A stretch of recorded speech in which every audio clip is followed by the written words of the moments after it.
পাকের নিয়ামত যে আল্লাহ পাক আপনাকে আমাকে এই বসিরহাট আল্লামা হুজুরের দরবারে এমন একটা মাহফিলে বসিয়েছে এই শাবান মাসের শেষে,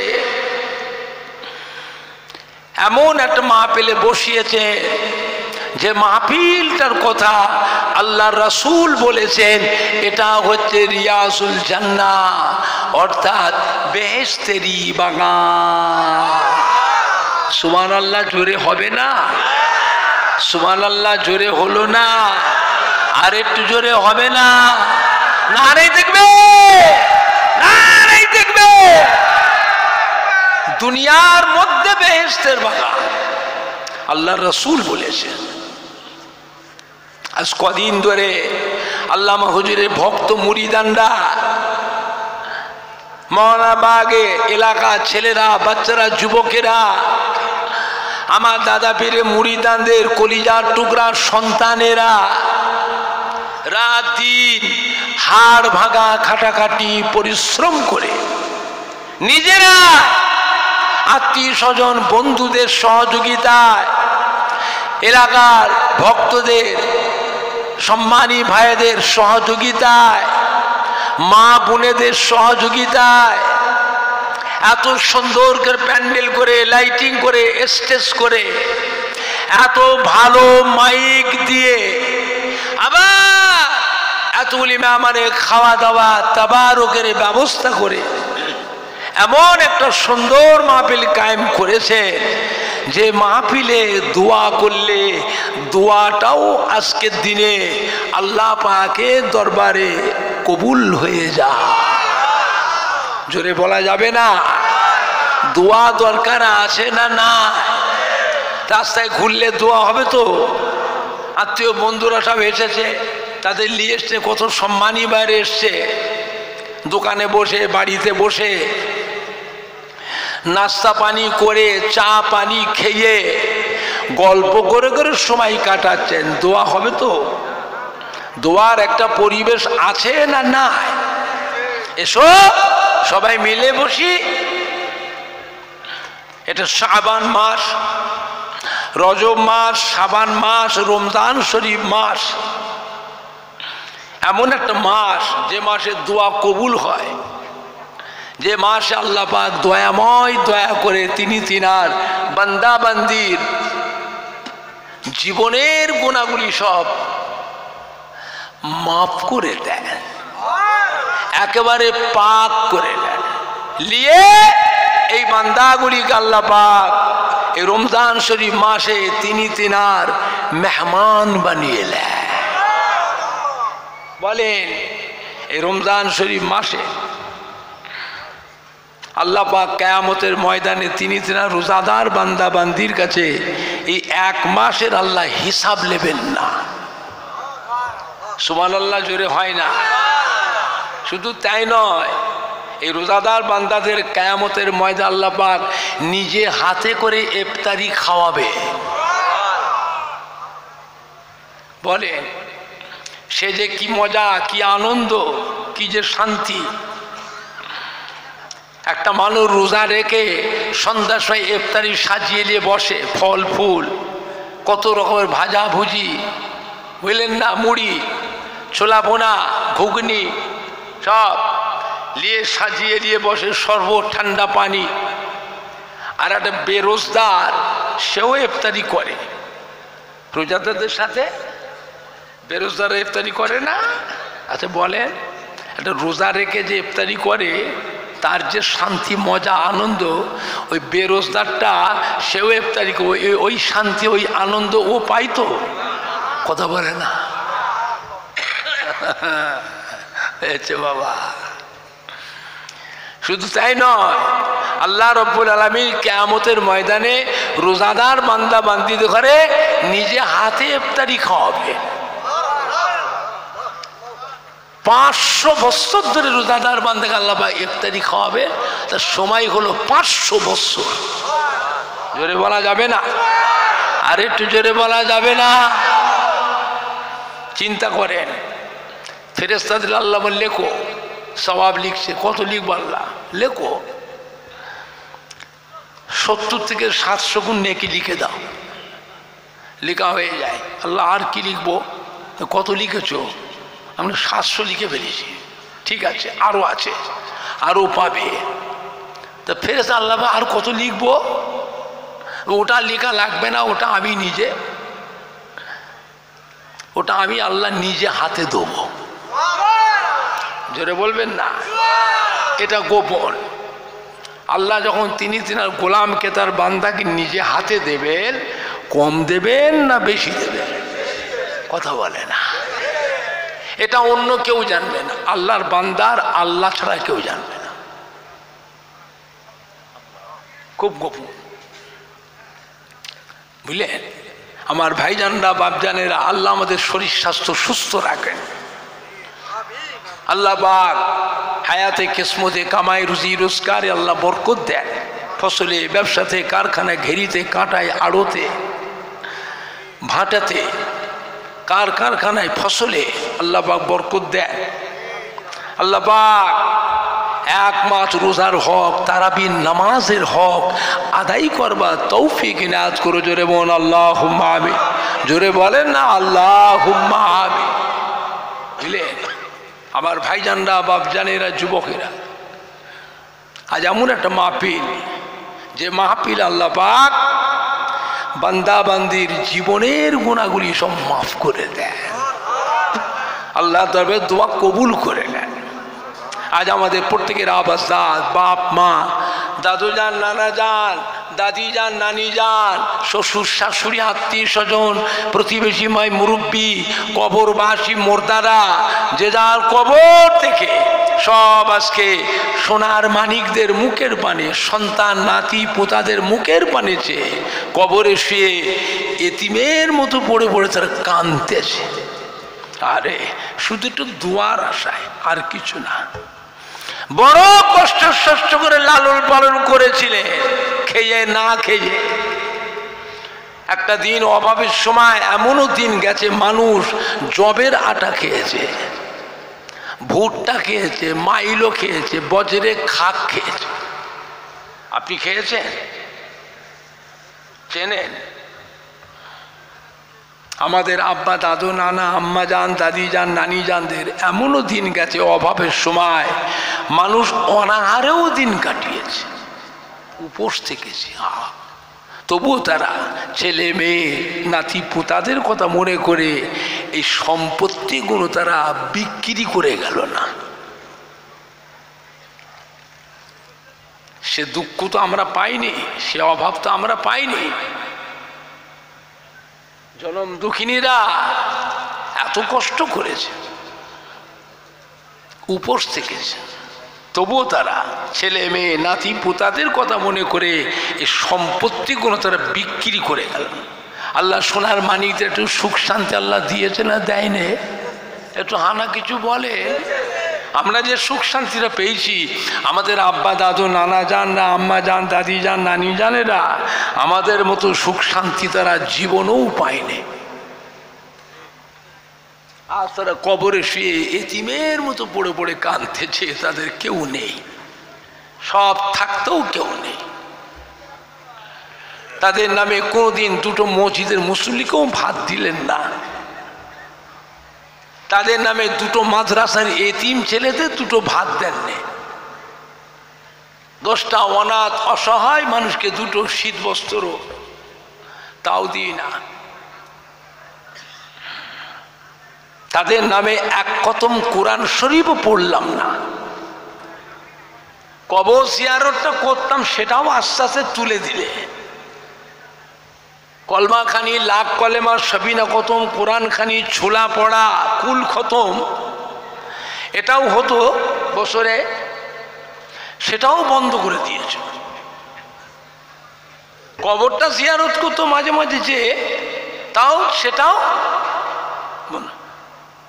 কবরগুলোতে বন হয়ে গেছে, জঙ্গল হয়ে গেছে, সাপ পোকা মাকড় বাসা হয়েছে। কবরের ধার দিয়ে যেতে গেলেও ভয় লাগে, বুঝলে? শিয়াল বন বিড়ালের বাসা হয়েছে। কবরগুলো গর্ত হয়ে গেছে, গর্ত হয়ে গেছে। বলেন রুহুটা মুর্দা না জিন্দা? কথা বলে না, রুহুটা জিন্দা না মুর্দা? একদিন আমাদের সঙ্গে তাদের দেখা হবে না হবে না? আমাদেরও তো একদিন দম ফুরবে, আমরাও কবরে যাব। সেই বাপ মা দাদু নানা দাদি যান নানি জানের কবরের পাশেই যেত শোবো নাকি না? মায়ের কবরের পাশে। দুনিয়ায় এত সুখ ভোগ করছেন কার দোয়ায়? দুনিয়ায় কার দোয়া পেয়েছি না পেয়েছি এটা বলতে পারবো না, নিজের মায়ের দোয়াটুকু তো পেয়েছি। নিজের জন্মদাতা বাপ দাদু যান, দরদি মা, দাদি যান, নানি যান, নানা জানের দোয়াটুকু তো পেয়েছি না, এটা অস্বীকার করবেন? হায়াতে দুনিয়ায় বাপ মায়ের দোয়া, দাদু যান, নানা যান, দাদি যান, নানি জানের দোয়া সন্তানের জন্য, নাতি পোতাদের জন্য আল্লাহ পাকের দরবারে কবুল হয়ে যায়। বাপ মা মৃত্যুর পরে দাদু যান, নানা যান, দাদি যান, নানি জানের মৃত্যুর পরে সোনার মানিকদের দোয়া, কলিজা টুকরা সন্তানের দোয়া দাদু যান, নানা যান, দাদি যান, নানি জানের জন্য আল্লাহ পাকের দরবারে কবুল হয়ে যায়। এটা গ্যারান্টি। কার দোয়া লাগবে না লাগবে বলতে পারবো না, কিন্তু এই দোয়াটা কবুল হবে তার গ্যারান্টি। বলেন আমার ভাইজানরা বাপজানেরা, দোয়া দরকার আছে না নাই? কে করবে? ভাড়া করে নিজের জমির ফসল খাওয়া, নিজের বাগানের গাছের ফল পেড়ে পেড়ে খাওয়া, আর বাজারে যে দোকানে যে কিনে কিনে খাওয়া, দুটো এক হবে তো? কথা বলে না? আমরা তো দোয়া করছি, আমরা তো দোয়া করছি। আমরা মরে গেলে আমাদের নামে দোয়া করবে কে? আমাদের পরের জেনারেশন যারা,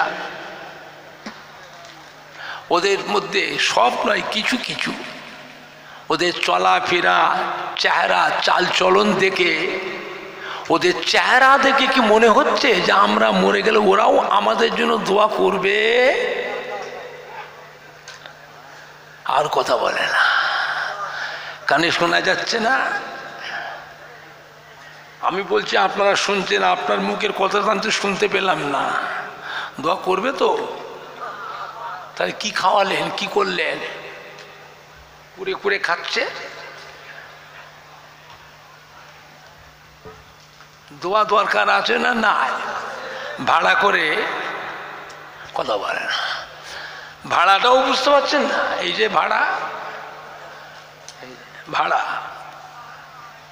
খারাপ লাগলো, এই যে ভাড়া, ভাড়া নয় এটা, কথা বলে না, ভাড়া নয়, হবে তো? জুবারা খাওয়া খেতে গেলে, শান্তির খাওয়া খেতে গেলে, আরামের খাওয়া, তৃপ্তির খাওয়া খেতে গেলে জমির ফসল হতে হবে, নিজের বাগানের গাছের ফল, কলিজার খুন, কলিজার ঘাম, সোনার মানিক সন্তান হওয়া চায়। ওই পরিবেশটাকে বাঁচান। অন্ধকার লাগছে, এত সুখ ভোগ, এত অলস, এত আলসামি, এত বিলাসিতা, এত মডার্ন, ভালো জিনিস নয়, ভালো জিনিস নয়। বুঝলে? আল্লাহ নবী দরবারে জিজ্ঞাসা করেছে, আম্মা জান হযরতে আয়েশা সিদ্দিকা রাদিয়াল্লাহু তাআলা আনহা জিজ্ঞাসা করলেন, ইয়া রাসূলুল্লাহ, ইয়া হাবিবাল্লাহ, আমরা আপনার বিবি, আপনাকে এত ভালোবাসি, মহব্বত করি, এত সেবা যত্ন খেদমত করি, আপনি আমাদেরকে দুনিয়ায় এত ভালোবাসেন। প্রত্যেক দিন আসরে নামাজের পর আম্মা জানদের কাছে যেতেন, খোঁজ খবর নিতেন, কার কি সুবিধে অসুবিধে, কার সংসারে কি অভাব, কি দরকার, কি প্রয়োজন। আল্লাহ নবী প্রত্যেক দিন আসরে নামাজের পর মদিনার মসজিদ নববী শরীফে নেবে আম্মা জানদের ঘরে ঘরে গিয়ে বসতেন। আম্মা জানদের ঘরে বসে আল্লাহ নবী একটু মধু পান করতেন। জোরে বলুন, কি পান করতেন? মধু পান করতেন। দুনিয়াতে আপনি এত আমাদের খোঁজ খবর নেন, মৃত্যুর পরে কাল কিয়ামতের ময়দানে কঠিন হাসরের দিনে আমরা যা আপনার বিবি, আমাদের কথা মনে থাকবে? আপনার মনে পড়বে? দুনিয়াতে খোঁজ খবর নিচ্ছেন, কিয়ামতে খোঁজ খবর নেবেন তো? আল্লাহ নবী কি বলেছিলেন? ও বিবি আয়েশা সিদ্দিকা রাদিয়াল্লাহু তাআলা আনহা, কিয়ামতের ময়দানে এমন কয়েকটি জায়গা আছে যেখানে আমি আমার গুনাহগার উম্মতির ব্যাপারে দিওয়ানা হয়ে থাকবো। ওখানে আমার বিবি ছেলে মেয়েদের কথা আমার মনে পড়বে না। জোরে বলুন। কিয়ামতের ময়দানে আমার উম্মতির গুনাহ এবং সওয়াব যখন মিজানে ওজন করা হবে, আমি নবী মুহাম্মদ সাল্লাল্লাহু আলাইহি ওয়াসাল্লাম ওই মিজানের এক কিনারায় গিয়ে দাঁড়িয়ে থাকবো, মিজানের দাঁড়ি পাল্লা দিয়ে চেয়ে থাকবো আমার উম্মতির গুনার পাল্লা ভারী হয় না সওয়াবের পাল্লা ভারী হয়ে যায়। ও বিবি আয়েশা সিদ্দিকা রাদিয়াল্লাহু তাআলা আনহা, ওই দিনে আমি আমার গুনাহগার উম্মতির ব্যাপারে দিওয়ানা হয়ে থাকবো। আমার বিবি ছেলে মেয়ের কথা মনে পড়বে না। জোরে বলুন সুবহান।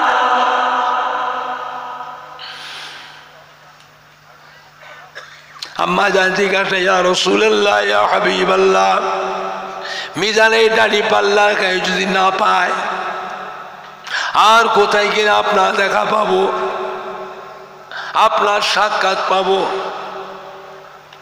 আল্লাহ নবী বলে, বিবি আয়েশা সিদ্দিকা, আমার উম্মতিরা যখন পুলসিরাত পার হবে, পুলসিরাতের উপরে হলো আল্লাহর বেহেশত, পুলসিরাতের নিচে হলো জাহান্নাম। আমি নবী পুলসিরাতের কিনারে গিয়ে দাঁড়িয়ে থাকবো, পুলসিরাতের পারে চেয়ে চেয়ে দেখবো আমার উম্মতিরা তারা কেমন করে পুলসিরাত পার হয়ে যায়। যদি কোনো পা স্লিপ করে পুলসিরাত থেকে জাহান্নামের নিচে পড়ে যায়, আমি নবী পড়বার আগে হাত ধরে আমার ওই উম্মতটাকে পুলসিরাত পার করে লব। জোরে হবে না? জোরে হবে না? নারাই দেখবে, নারাই দেখবে। ও বিবি আয়েশা, ওই দিনে ওই জায়গায় আমি আমার গুনাহগার উম্মতির ব্যাপারে দিওয়ানা হয়ে থাকবো। ওখানে আমার বিবি ছেলে মেয়ের কথা আমার মনে পড়বে না। আম্মা জান যে, ইয়া রাসূলুল্লাহ, ইয়া হাবিবাল্লাহ, কিয়ামতের বিশাল ব্যাপার। মিজানে দাঁড়ি পাল্লা গায়ে পুলসিরাত থেকে যদি আপনাকে না পায় আর কোথায় গেলে পাবো? আর কোথায় আপনার সাক্ষাৎ? কিয়ামতের বিশাল ব্যাপার। আল্লাহ নবীর বিবিদের ভিতরে আম্মা জান আয়েশা সিদ্দিকা ছিলেন অত্যন্ত আদরের স্ত্রী, হযরতে আবু বকর সিদ্দিকের মেয়ে, হযরতে আবু বকর সিদ্দিকের মেয়ে, অত্যন্ত আদরের স্ত্রী ছিলেন। আবার জিজ্ঞেস করছে, হুজুর মিজানে দাঁড়িপাল্লার কাছে, পুলসিরাতের কাছে যদি না পায়, আর কোথায় গেলে পাবো আপনার সাক্ষাৎ? আল্লাহ নবী বলে, বিবি আয়েশা সিদ্দিকা জাহান্নামের দরওয়াজার কাছে গেলে ওখানে গিয়ে আমার সাক্ষাৎ পাবে। জোরে বলুন। আম্মা জান হযরত আয়েশা সিদ্দিকা রাদিয়াল্লাহু তাআলা কেঁদে ফেলেছেন, ইয়া রাসূলুল্লাহ, ইয়া হাবিবাল্লাহ, আল্লাহ নবী গো কি কথা শোনালেন, আল্লাহ প্যারা হাবিবি গো কি কথা শোনালেন, জাহান্নামের দরজার কাছে কি করবেন? আল্লাহ বলে, বিবি আয়েশা আমার অসাক্ষাতে, আমার অনুপস্থিতিতে আল্লাহর আযাবের ফেরেশতারা জানো আমার গুনাহগার উম্মত উম্মতিগুলোকে জাহান্নামে ঢোকাতে না পারে। এই জন্য আমি নবী মাঝে মাঝে জাহান্নামের দরজার কাছে পাহারায় দাঁড়িয়ে থাকবো। জোরে হবে না? কি গো, সেই নবীর উপর মহব্বত দরকার আছে না? না, কম না বেশি? খবরদার ভেজালে জড়াবেন না। আখিরি জামানা, মোবাইলের ওয়াজ শুনবেন না। খবরদার, এই মোবাইলের বক্তা কোনো আহলে সুন্নাতুল জামাতের নয়। এদের মধ্যে অনেক আছে নাফসানিয়ত হাইলাইট হওয়ার জন্য, অনেকে ভেজাল। এদের ওয়াজ শুনবেন না, ওরা আহলে সুন্নাতুল জামাতের নয়। বিশ্ব নবী দিবস করা বেদাত, ঈদে মিলাদুন নবী করা বেদাত, ফাতে আযান দোয়া জাহাম করা বেদাত। শবে বারাতের নামাজ নেই, রোজা নাই, শবে মেরাজের নামাজ নেই, রোজা নাই, লাইলাতুল আশুরা মুহররম মাসের নামাজ নেই, রোজা নাই, আখিরি 4 সোমবার নামাজ নেই, রোজা নাই। শবে বারাতের রাতে নামাজের জন্য মসজিদে ভিড় করার থেকে, নামাজের জন্য মসজিদে ভিড় করার থেকে বেশ্যাখানায় গেলে আরো বেশি শান্তি পাওয়া যায়। জোরে হবে না? এইসব ভাষা মোবাইলে বেরিয়েছে। যারা মোবাইল দেখে কোরআন শরীফ মাথায় দিয়ে জিজ্ঞেস করেন যে ওমর সিদ্দিকী পুরপুরাশি ভাইজান বলল, কথাটা কি সত্য? ওদের জিজ্ঞেস করেন না, এরা মুসলমান না কাফের? ওপর দিয়ে কভার তো ঠিক লেগে রেখেছে আহলে সুন্নাতুল জামাতে, কভার। আবার হাটে বাজারে ঘোরে গো, সাত সকালে হাটে বাজারে ঘোরে, এই যে কি বলে পাক্কা বেঈমান, পাক্কা বেঈমান। ওটা ওইখানে থাকা জিনিস নয়, ওটা এইখানে থাকা জিনিস।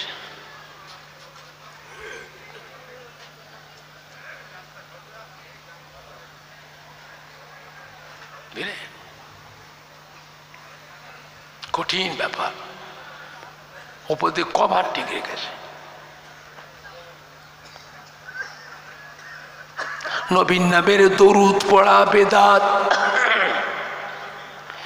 ইয়া নবী সালাম আলাইকা পড়া হলো শিরক। লা ইলাহা ইল্লাল্লাহ মুহাম্মাদুর রাসূলুল্লাহ একসঙ্গে পড়াটাও হলো শিরক। জোরে বলেন না নাউজ। আজানে মোনাজত নাই, নামাজে মোনাজত নাই, জানাজার নামাজের দোয়া নাই, মোনাজত নাই। তারাবির নামাজ 8 রাকাত, বেতরের নামাজ 1 রাকাত। মসজিদে ফজরের আজান দিলেও সেহরি খাওয়া যাবে, সেহরি খাওয়া যাবে। আল্লাহ নবী সাহাবারা সব খেয়েছে, হাদিসে আছে। দেখছেন কি মানুষকে বিভ্রান্ত মধ্যে ফেলছে, সঠিক জায়গায় থাকতে দিচ্ছে না। আল্লাহর ওলিরা চলে গেল, আউলিয়া কেরাম, হাক্কানি আলেম, হাক্কানি বুজুর্গানে দিনরা সব ইন্তেকাল হয়ে গেল। এই ভেজালগুলো আস্তে আস্তে মানুষকে কিভাবে বেঈমান করছে দেখো। খবরদার, এই মাটি আল্লাহর ওলিদের মাটি, আউলিয়া কিরাম হাক্কানি পীরে কামেলদের মাটি। এই মাটিতে জানা অজানা হাজার হাজার আল্লাহর ওলিয়ে কামেল আউলিয়া কিরাম হাক্কানি পীরে কামেলদের খেদমত মেহনত আছে না নাই?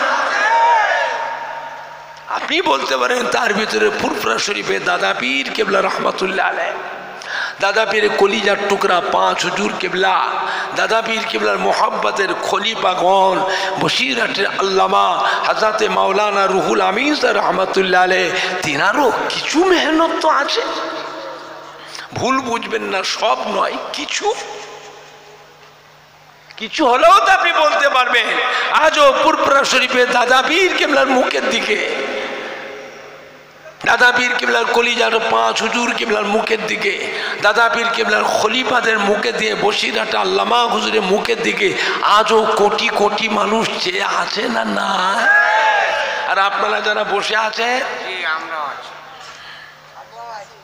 কে মানে না মানে আমি অত বুঝি না। প্রত্যেকের বাড়িতে আব্বা বলো, দাদু বলো, নানা বলো, আম্মা বলো, দাদি বলো, নানি বলো, খালা বলো, ফুপু বলো, শ্বশুর বলো, শাশুড়ি বলো, তার মধ্যে কেউ না কেউ ফুরফুরা শরীফে দাদুজির মোহাম্মতের মানুষ না, দাদুজির কলিজা পাঁচ হুজুর কেবলা যে কোনো হুজুর কেবলাদের মোহাম্মতের মানুষ, তার মধ্যে কেউ না কেউ দাদা পীর কেবলা যে কোনো খলিফা, বসিরহাটে আল্লামা হুজুরের মুখের দিকে। বাংলার মানুষ বড় ভাগ্যবান, ফুরফুরা শরীফে দাদা পীর কেবলার মতো একটা আল্লাহর ওলি, বসিরহাটে আল্লামা হুজুরের মতো একটা আল্লাহর ওলি বাংলার মানুষদের জন্যই আল্লাহ পাক পাঠিয়েছিলেন। বাবা সম্মান করে, সম্মান করে, যার সাথে মহব্বত রাখবেন কিয়ামতের দিনেও আল্লাহ পাক ওই কাতারে হাসর করবে একসাথে। আল্লাহ রসুলের দামান ধরে আল্লাহ রহমতের বেহেশতে চলে যাবেন। জোরে বলুন ইনশাআল্লাহ, জোরে বলুন না ইনশাআল্লাহ। বুঝলে, কঠিন সময়। মদিনা বাবি শরীফে আযান শুরু হয়ে গেল। সাহাবায়ে কেরামরা সব ঘুম থেকে উঠে ছুটোছুটি করতেন, হাউ হাউ ইয়া রাসূলুল্লাহ, আমরা তারাবি নামাজ পড়ে ঘুমিয়ে পড়েছিলাম, দুটো খাওয়া দাওয়া করে শুয়েছিল, উঠতে পারিনি।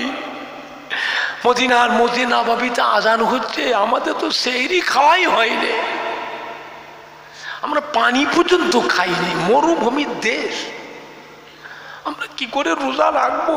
আমাদের তো সেহরিও খাওয়ায়নি, পানিও খাইনি। আল্লাহ নবী কি বলেছেন? বাবারা চিন্তার কোনো কারণ নেই, মন খারাপ আপনার খেতে থাকে, আজান হোক, আজান হোক, আপনারা খেতে থাকেন, রোজা হবে খান। সাহাবারা সব খেয়েছিল, আজানও হচ্ছে, সাহাবারা খাচ্ছে। এখন আপনারা বলেন, আপনাদের মৌলানাবাদ আশপাশ এলাকায় যত মসজিদ আছে, সমস্ত মসজিদে রাত আর দিনে আজান কতবার হয় তাও জানো না? মুখে আওয়াজ নেই কেন? আমারটা শুনতে পেয়েছ, তোমারটা শুনতে পাইনি কেন? 5 বার। আর মক্কা মদিনা শরীফে রাত দিনে আজান কবার হয়? আল্লাহ নবী যে সাহাবাদের খেতে বলেছিলেন যে আজানটা হচ্ছিল, সেই আজানটা ছিল মদিনার মধ্যে নববী শরীফে তাহাজ্জুদের আজান। সেইটাকে নিয়ে বদমাইশরা বাংলা জমিনে ফিতনা জুড়েছে। ফজরের রাজা খাও, জম্মের খাওয়া খাও, তোদের রোজা হবে, জম্মের খাওয়া খা। আপনারা তো থাকেন তো সীমিত জায়গায়, সীমিত জায়গায় থাকেন। আপনাদের বাপ মায়ের দোয়ায় আমরা বিশাল এরিয়ালে ঘুরি না, একটু হানা কথা বলে। এই তো কদিন আগে আসলাম, আসাম থেকে সভা করে আসলাম। আসাম দাদা হুজুর কিবলা রহমাতুল্লাহ যেতেন, বসিরহাট আল্লামা হুজুর যেতেন। দাদা হুজুরের কায়েমি সব 88 বছরের আগের সব, বুঝলেন না? আমি গিয়েছিলাম, 80 থেকে 90 হাজার লোকের ভিড়। সেইখানে যে ওয়াজ করলাম, 41 লক্ষ টাকা কালেকশন হল। দাদা হুজুরের নামে মাদ্রাসা, দাদা হুজুরের নামে খানকা, দাদা হুজুরের নামে মসজিদ, দাদা হুজুরের নামে গোরস্থান, দাদা হুজুরের নামে ঈদগাহ, একই জায়গায়। এরিয়াটা তাহলে কত বড় চিন্তা করে।